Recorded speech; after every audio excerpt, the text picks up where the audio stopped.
Chuck Jackson here, and I just dropped off a granddaughter at school, and I was thinking about the value I give to being known and to know others also.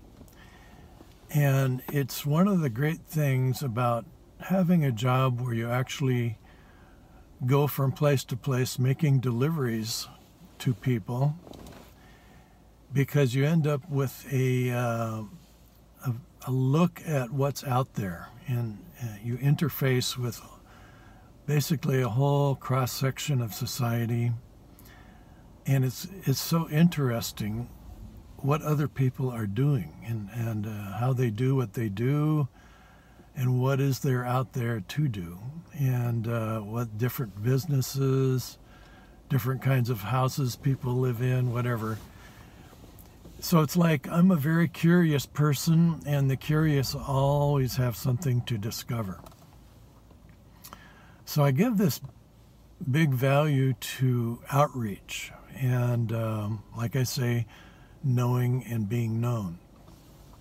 And so that's kind of why you'd want to have a YouTube channel.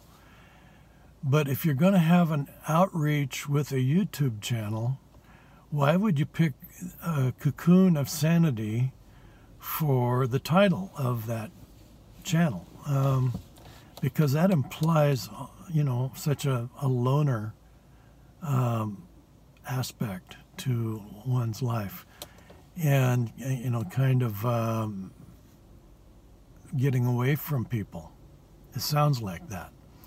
So, but the other thing is you do need balance. And in my case, when I'm alone, I seem to focus better. I do my best writing, or I do my most reading that I actually retain.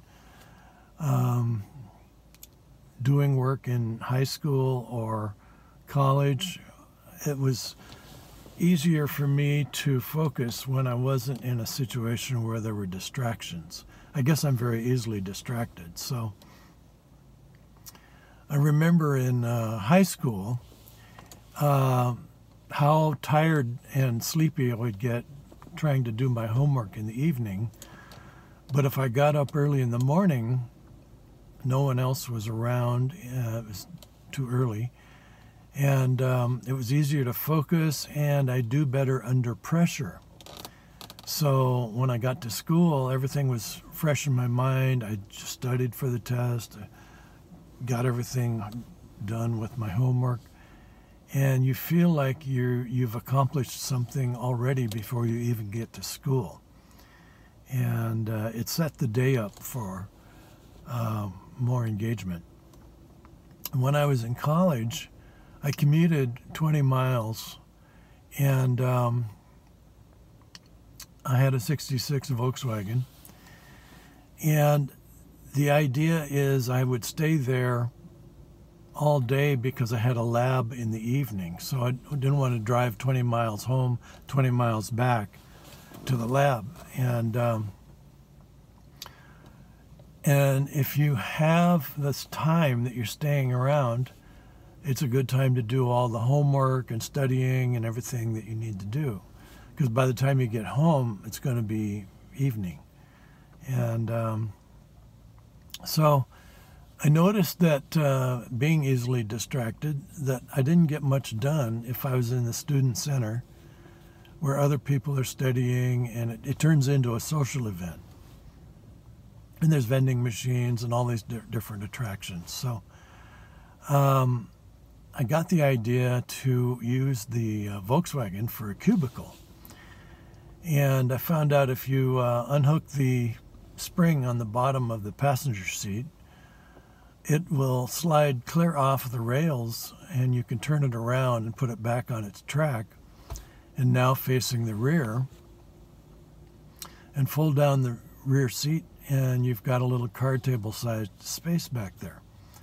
And so I had my little Smith Corona typewriter, and I had my books lined up under the back window.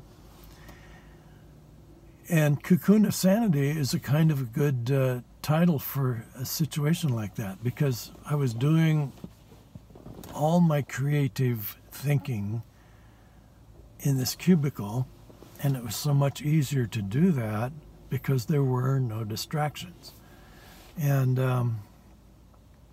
so sometimes if you're alone like that and you're in a Volkswagen looking at the back of the car from the inside here, you know you're there for a purpose, and that is probably to get something done.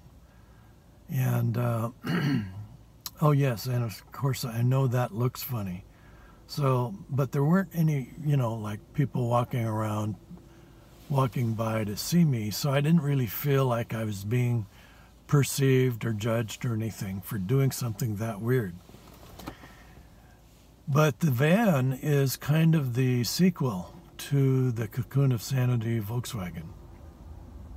And, it's about my cargo van that I did make deliveries, in that van. And no one was looking over my shoulder. It's easier to focus. You get more done when there's nobody to talk to. And again, it was an interesting way of life for meeting people or going places and exploring for whatever.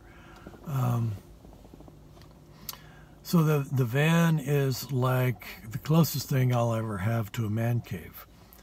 And a man cave is where a guy can go and experience some peace and maybe invite somebody in, have a little social time. That's why it's got a dinette where you can have 4 people at the dinette, 2 people in the other seats. You can have 6 people there and have the whole family. In other words, having a meal or having a get-together of some kind. You could even do a Bible study or something like that. So there you go. That's kind of the value I give to why you would want to have a job driving around making deliveries to people and basically blessing them with something that they ordered or that they're sending out to someone else, and you're sort of there for them. It's also a chance to be part of something bigger than yourself. So just thought I'd share, just food for thought.